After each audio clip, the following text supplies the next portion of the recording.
Malam pertama dengan CEO-nya Belin, episode 15, cerita bersambung. Siva dan Safi saat ini berjalan mengelilingi kebun yang berada di belakang villa. Setelah berdebatan panjang di mana Siva yang kekeh ingin jalan-jalan, sedangkan Safi yang ingin tidur seharian, akhirnya Safi mengalah dan memilih menemani istrinya berjalan-jalan di kebun. Pagi ini, cuaca sedikit mendung, hawa dingin yang membuat Siva memeluk tubuh sendiri. Salahnya yang memakai baju berlengan panjang tipis, padahal sudah tahu kalau cuaca di Bandung sangat dingin. Safi terdiam, memandang istrinya yang menggosokkan tangan agar mendapatkan kehangatan. Perlahan ia mendekatkan diri dan menarik Siva ke dalam pelukannya. Masih dingin, katanya, sedikit lebih hangat. Balas Siva membuat Safi mengeratkan lagi. Pelukan mereka. Mau metik stroberi? Safi merapikan rambut Siva yang menutupi wajah gadis itu. Mau? Balas Siva antusias. Safi tersenyum tipis melihat tingkah menggemaskan istri kecilnya ini. Ayo, Safi mengulurkan tangan, menggenggam tangan mungil milik Siva. Lain kali pakai baju yang lebih tebal lagi. Jika perlu pakai shawl. Safi melepaskan jaketnya. Pakai ini. Safi menyerahkan jaketnya kepada Siva. Siva menaikkan alis buat Siva. Safi mengangguk lalu memakaikan jaketnya ke tubuh Siva. Terima kasih, sama-sama. Ayo sebelum hujannya turun, ajak Safi. Siva mengangguk semangat. Ia mengikuti langkah Safi berjalan menuju kebun stroberi. 15 menit kemudian mereka sampai. Ternyata kebun itu adalah milik keluarga Safi. Safi meminta penjaga villa untuk membuatkan kebun stroberi lantaran sang mami memang penggemar buah merah yang memiliki rasa manis dan asam itu. Siva, boleh metik enggak? Bisik Siva kepada Safi yang sedang berbincang dengan orang yang merawat kebun ini. Boleh, bisik Safi yang disambut wajah antusias Siva. Gadis itu berjalan mengelilingi kebun sambil membawa keranjang kecil yang diberikan penjaga kebun tadi. Ia sangat antusias memetik buah stroberi. Siva tersenyum ramah kepada para pekerja kebun yang menyapa hangat. Ia merasa nyaman berada di sini. Gadis itu memetik buah yang besar-besar yang menurutnya siap panen. Ia juga diajarkan oleh beberapa pekerja di sana bagaimana cara memetik stroberi dengan benar. Bahkan mereka juga memberinya sedikit ilmu tentang bagaimana membudidaya stroberi agar hasilnya bagus. Saking asiknya ia tak menyadari Safi yang sudah berdiri di belakangnya. Udah, suara berat Safi berhasil membuat Siva tersadar. Ia menolehkan kepala, menyengir ke arah Safi yang menatapnya bingung. Kenapa? Gak apa-apa, Siva udah selesai memetiknya. Nih lihat, banyak kan? Ia mengangkat tinggi keranjang yang sudah berisi banyak stroberi. Safi menepuk pelang pucuk kepala Siva. Sini, biar aku minta tolong para pekerja buat bungkusin. Terima kasih kak. Siva memberikan keranjang itu kepada Safi. Safi menaikkan alis bingung. Untuk hari ini, makasih udah bawa Siva ke sini. Siva seneng banget. Balasnya. Senyum manis tak pernah pudar dari bibir pinknya. Anything for you. Setelah dari kebun stroberi, Siva dan Safi memutuskan untuk pulang karena hujan yang mulai turun. Saat ini mereka sedang di dapur karena Siva yang ngotot minta ditemani memasak mie. Gadis itu tampak lihai memotong sayur dan cabai yang menjadi pelengkap mie-nya. Kakak mau mie juga? Tanya Siva yang sedang memotong cabai. Boleh, tapi jangan terlalu pedas, balas Safi yang sedang mengetik sesuatu di handphone miliknya. Lagi chatan sama siapa sih? Tanya Siva penasaran. Bimo, kerjaan? Enggak, balas Safi cepat. Terus apa dong? Jangan-jangan kalian lagi bahas cewek ya? Tebaknya. Iya, jawaban Safi membuat Siva membesarkan bola matanya. Gadis itu berjalan ke arah Safi yang duduk di kursi pantry dengan pisau di tangan kanannya. Cewek ya? Safi mengalihkan pandangan ke arah Siva yang nada suaranya terdengar aneh. Ia membelalakan mata saat melihat Siva yang menatap dirinya tajam dengan pisau di tangan seakan siap menusuk tubuhnya. Safi menelan ludah kasar. Kamu mau ngapain, Fa? Mau motong sosis? Balasnya santai. Glek. Hahaha. Minggir, aku mau motong sosis. Fa, tapi Brooke. Safi terjatuh dari kursinya sambil menutup masa depannya, sedangkan Shiva menatap Safi bingung melihat apa yang dilakukan suaminya. "Ngapain duduk di bawah?" ucap Shiva berjalan mengambil 3 sosis di piring yang terletak di meja pantry. Safi menatap Shiva, cengok, lantas bangkit dengan wajah memerah. "Shit, kenapa sih?" tanya Shiva bingung melihat gelagat aneh Safi. "Gak apa-apa, kamu lanjut masak aja, aku mau ke dalam dulu," balas Safi. Berjalan terbirit-birit ke kamar mereka. Hahaha. Pecah sudah tawa Shiva melihat kelakuan Safi. Jangan kira Shiva tidak mengerti apa yang membuat Safi seperti itu. Rupanya lelaki tembok itu bisa malu juga batinnya. "Kak, hati-hati ya," teriak Shiva yang masih dengan tawanya. Setelah kejadian tadi, saat makan malam, suasana menjadi canggung. Tak ada tak ada yang bersuara kecuali dentingan sendok. Safi rupanya masih malu karena kejadian tadi. Laki-laki itu bahkan mengalihkan pandangannya agar tidak menatap Shiva. Setelah makan malam, setelah Safi berlalu ke kamar tanpa berpamitan kepada Shiva, Shiva menyusul Safi ke kamar setelah selesai membereskan peralatan makan mereka. Saat memasuki kamar, yang pertama kali lihat adalah Safi yang menyandar di kepala ranjang. Laki-laki itu tengah membaca buku yang tidak Shiva ketahui buku apa. "Kak," panggil Shiva yang membuatnya Safi terkejut dan menyembunyikan buku yang ia baca. "Kok nggak kaget gitu?" Safi gelalapan lalu menggeleng pelan. Ia segera menyimpan buku itu di atas lemari pakaian. Shiva mengangkat bahu acuh lalu pergi ke kamar mandi untuk bersih-bersih sebelum tidur. "Fa," panggil Safi. "Ayo, lanjutnya lagi." Shiva yang baru keluar dari kamar mandi mengerutkan dahinya bingung. "Ayo apa?" "Ayo bikin anak," balas Safi frontal yang disambut lemparan bantal oleh Shiva. Gadis itu menepuk bahu Safi keras.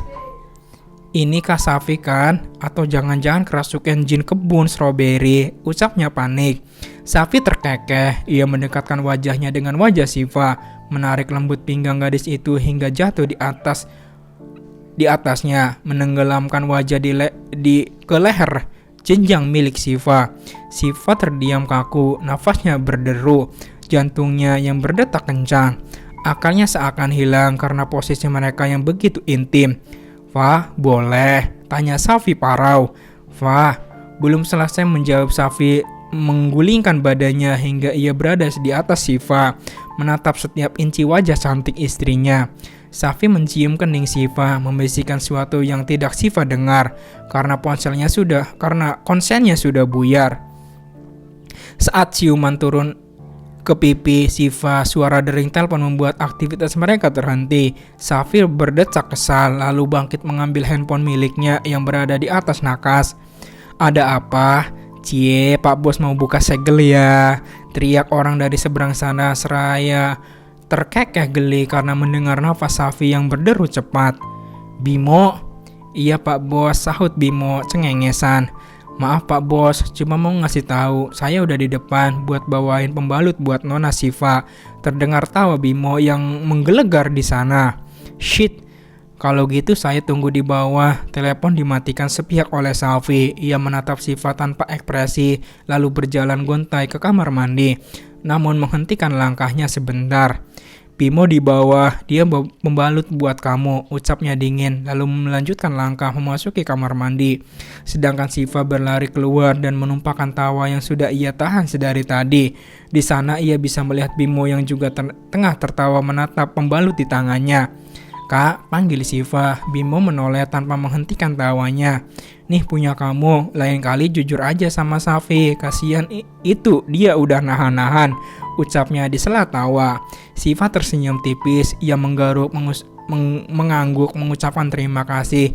Setelah Bimo pergi, ia melanjutkan langkah memasuki kamar mereka. Rupanya Safi masih berada di kamar mandi. Di lain sisi,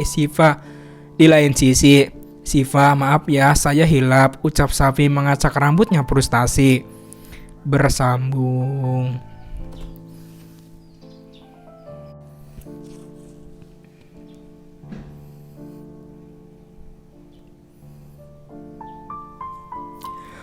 Malam pertama dengan CEO nyebelin, episode 16, cerita bersambung. Pagi ini, Safi memutuskan untuk jogging di sekitar villa. Beberapa warga yang melihat Safi menyapanya ramah. Ada juga yang menawarkan untuk mampir ke rumah mereka. Beberapa gadis yang mencuri-curi pandang ke arah Safi, namun laki-laki itu hanya acuh karena sudah biasa ditatap banyak gadis begitu. Tak jarang ada yang terang-terangan menggoda yang hanya ia balas dengan tatapan datar. Safi menghentikan langkah saat mendengar teriakan seseorang. Ia menolehkan kepala melihat Siva yang berlari ke arahnya. Hap! Safi menangkap tubuh Siva saat kaki gadis itu tak seimbang karena menginjak batu kecil. Hati-hati Siva, tegurnya. Maaf, Siva merapikan helai rambut yang menutupi wajahnya. Gadis itu tersenyum manis, namun senyumnya pudar saat salah satu gadis menghampiri mereka dan memandang Safi dengan tatapan berbinar. Kang Safi, Akang masih ingat dengan saya? Tanya gadis itu merapikan rambut panjangnya. Safi memicingkan mata lalu mengangguk pelan. Gladys? Gadis yang bernama Gladys itu mengangguk semangat. Iya Kang, saya Gladys, anak Mbok Rumi. Senyum tak pernah pudar dari bibir gadis itu. Gadis dengan baju berlengan panjang berwarna putih dipadukan dengan rok panjang berwarna hitam. Ia memiliki kulit putih dengan lesung, kedua pipinya terkesan manis. Safi mengangguk pelan. Ibu bapakmu apa kabar, Dis? Tanya Safi yang mengenal orang tua Gladys karena mereka bekerja di kebun milik dedinya. Baik Kang, ibu sama bapak baik. Tante dan om nggak ikut Kang? Enggak.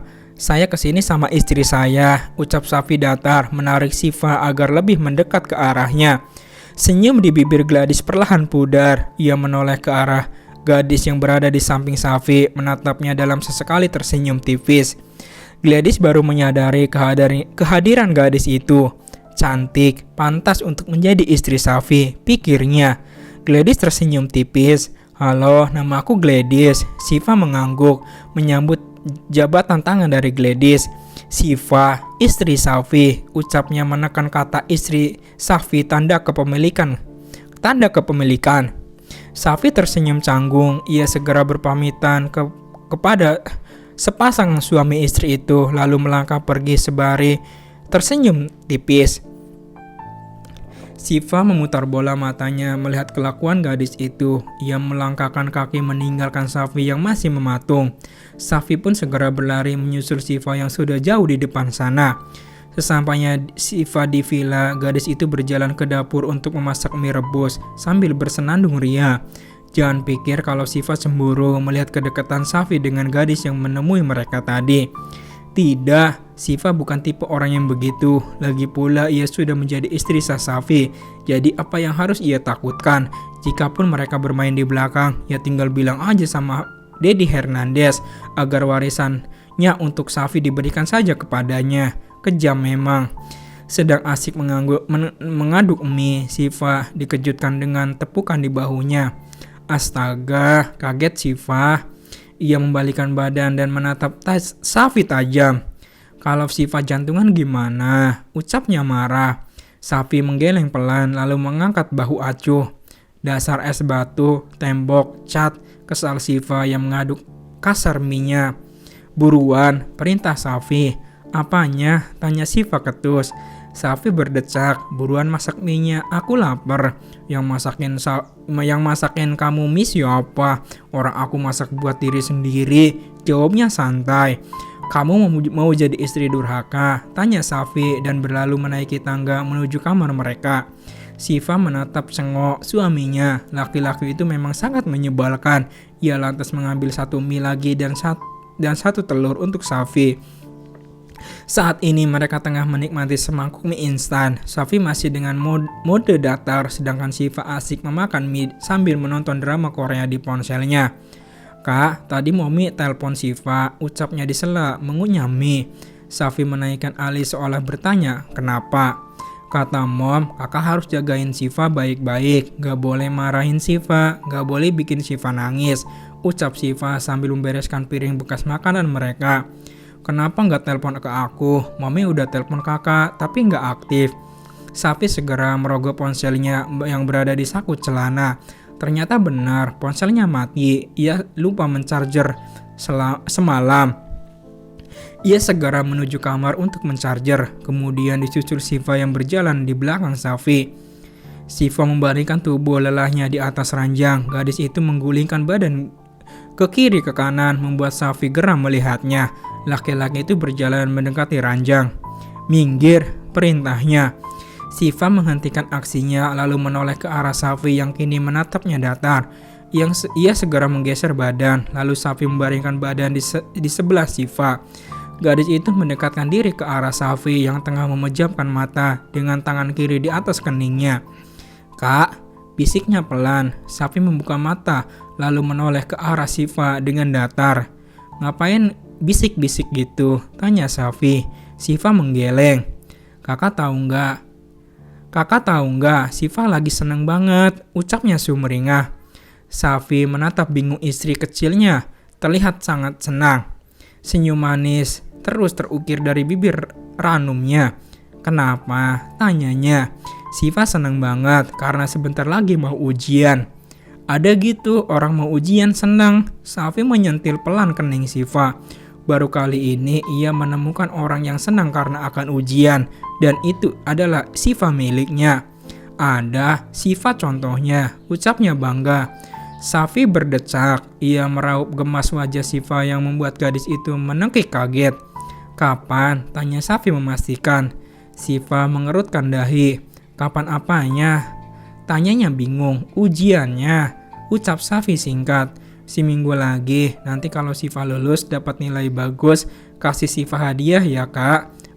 "Iya boleh," ucap Safi lembut. "Sekarang tidur, udah malam," perintahnya yang diangguki Siva. Akhirnya pasangan suami istri itu tertidur pulas dengan posisi saling berpelukan.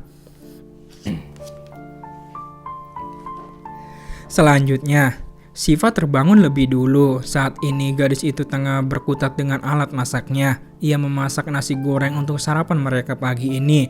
Setelah makanan selesai, ia segera berjalan menuju kamar, membangunkan Safi. "Kak Safi," bisik Siva menepuk pelan pipi Safi. Safi menggeliat, membuka matanya. Ia menatap Siva yang membuat gadis itu salah tingkah. "Bangun kak, cuci muka dulu. Sarapan udah selesai." Safi mengangguk dan berlalu ke kamar mandi. "Siva turun duluan ya kak," teriak Siva, namun tak ada balasan dari Safi. Di meja makan tidak ada obrolan yang menghiasi sarapan pagi ini. Mereka sama-sama bungkam, namun tiba-tiba terdengar suara ribut dari luar villa. Siva menghentikan makan lantas berlari keluar yang diikuti Safi di belakangnya. Saat pintu terbuka, pistol mengacung di depan keningnya dan Safi. Puluhan orang berbaju hitam mengepung villa. Nafas Safi dan Siva memburu. Safi mengepalkan tangan. Ia ingin menarik Siva ke belakang tubuhnya, namun pergerakannya terbatas. Dengan berhati-hati, ia menekan sesuatu di kantong celananya. Tak lama kemudian, bodyguard Safi datang. Sekitar 10 orang mengepung dan melumpuhkan orang-orang itu. Safi yang melihat mereka lengah segera menendang pria yang menodong dirinya dan Siva pistol. Ia menarik Siva ke belakang tubuhnya, menghajar pria bertubuh besar yang berniat mencelakai Siva. "Masuk ke kamar Siva dan kunci pintu. Jangan buka pintu sebelum aku memerintahkan," perintahnya tanpa bantahan. Siva yang masih shock mengangguk lalu berlari menuju kamar mengikuti perintah suaminya. Tapi untuk kali ini Siva akan membantah perintah suaminya. Ia mengambil tongkat baseball yang pernah ia lihat ada di kamar mereka dan membawanya turun ke bawah. Tanpa berpikir apa yang akan terjadi setelah ini, fokusnya hanya ingin Safi dan keadaan baik-baik saja. Ia khawatir Safi baru saja sembuh, tak menutup kemungkinan lelaki itu akan terluka karena kecerobohannya. Siva memukul beberapa orang yang menghadangnya. Ia bahkan dengan gesit menghindar dari lawan yang akan menembaki tubuhnya. Hidup di lingkungan keluarga Hernandez membuat Siva menjadi anak yang terlatih. Sedari kecil ia sudah terlatih bela diri oleh adik kakeknya yang seorang jenderal. Dan ia juga terlatih menembak saat berumur 15 tahun. Tak heran jika Siva dengan mudah melumpuhkan pria berbadan besar itu. Safi belum menyadari kehadiran Syifa. Ia masih fokus melawan orang-orang itu yang sialnya bertambah banyak. Namun pergerakannya terhenti saat seseorang memeluknya dari belakang, dan yang ia rasakan tubuh gadis itu terhentak kuat. Ia menolehkan kepala ke belakang melihat orang tersebut. Matanya terbelalak melihat Syifa yang memeluknya sambil memejamkan mata. Rengisan gadis itu membuat Safi sadar bahwa gadisnya dipukul oleh komplotan asing yang di tangannya menggenggam sebuah balok kayu. Tangannya mengepal kuat. Ia melepas pelukan Syifa lalu menghampiri pria itu. Buk, buk, buk, buk. Pukulan Safi membabi buta. Pria itu sudah terkapar dengan darah segar di sudur bibirnya dan hidung pria itu. Safi menginjak perut orang itu hingga membuatnya tak sadarkan diri. Ia segera mengalihkan pandangan mencari keberadaan istri kecilnya itu. Ternyata Syifa tengah membantu Bimo yang entah sejak kapan berada di sini.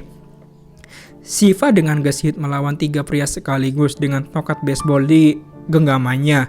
Benar-benar gadis ceroboh. Ingatkan Safi untuk menghukum Syifa karena melanggar perintahnya. Safi segera berlari untuk membantu Syifa yang tengah kewalahan. Dengan sekali tendangan ketiga orang itu terkapar ke bawah. Ia mengacungkan pistol yang diambilnya dari salah satu dari mereka yang sudah terkapar di tangan.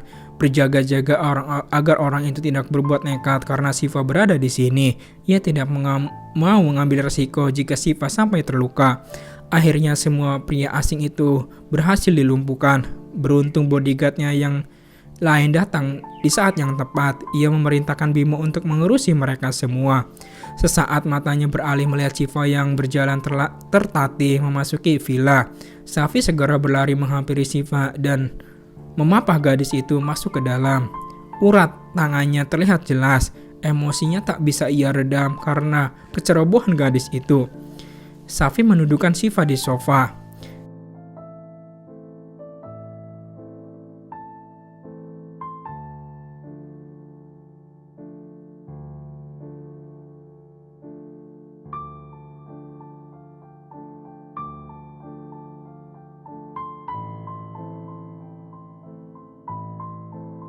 Bi Asi datang tergopoh-gopoh membawa kotak obat.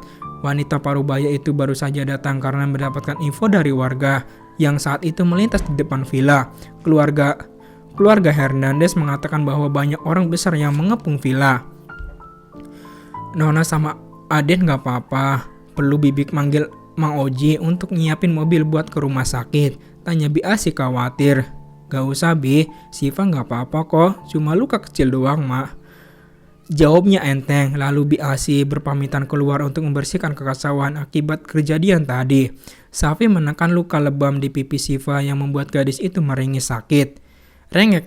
Rengek Syifa menatap Safi lirih. Katanya luka kecil doang, segitu sakit, balas Safi mengulang ucapan istrinya. Ya, enggak ditekan dong sayang, jawab Syifa. Ia mendengus melihat ekspresi Safi yang masih dalam mode datar. Brak, pintu dibuka dengan kasar menampilkan Aska yang tengah mengatur nafasnya. Laki-laki itu lalu menghampiri Syifa dan memeluk erat adiknya. Abang, memeluknya jangan kencang, Syifa susah nafasnya, ucap Syifa mencoba melepas pelukan Aska yang sangat erat. Aska menyengir. Kamu gak apa-apa kan? Ada yang sakit enggak? Kamu diapain sama mereka? Coba tunjukin ke abang mana wajah mereka. Mau abang tandain tuh orang berani-beraninya nyelakain kamu.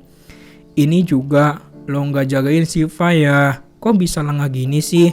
Cerocos Aska. Syifa dan Safi saling pandang lalu dengan kompak berkata, bisa diam gak? Abang berisik, Syifa pusing dengernya. Syifa berucap sinis. Aska meringis memandang sepasang suami istri ini. Wajah mereka berdua terlihat menyeramkan. Iya maaf, abang kan khawatir sama kamu. Oh ya, mami sama papi. Belum selesai Aska berbicara, suara teriakan terdengar dari luar villa. Syifa! Safi, mantuku! Safi dan Syifa, Aska meringis mendengar suara teriakan itu. Sudah pasti itu adalah Mami Safi, Mami Syifa, dan Mami Valen. Dugaan mereka tepat sasaran saat melihat dua wanita parubaya yang masih terlihat muda memasuki villa dengan tergopoh-gopoh, disusul 3 lelaki yang berjalan di belakang mereka. Namun ada satu laki-laki yang mampu membuat tubuh Shiva menegang. "Shiva sayang, I am back," ucap orang itu yang disambut teriakan dan pelukan dari Shiva. "Siapa dia?" batin Safi bertanya. "Halo, perkenalkan saya Messi." "Tunangan Shiva," ucapnya mengulurkan tangan ke Safi. "Dek." Safi menatap datar orang itu. Ia menepuk keras bahunya lalu berjalan untuk menyalin tangan para orang tua.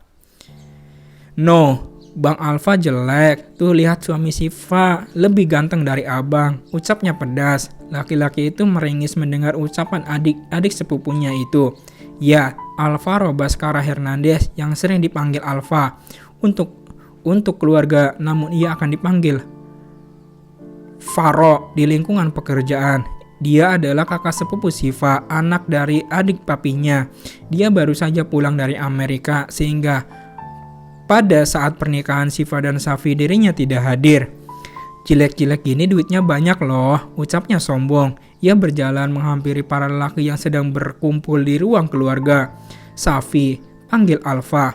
Safi menoleh. "Lu tahu kan apa yang harus lu lakuin, Vi?" ucap Safi yang dibalas anggukan oleh Alfa. Safi dan Alfa memang dekat karena mereka sudah bersahabat sejak kecil. Sama halnya dengan Aska dan Bimo, mereka berempat satu geng dahulu saat muda.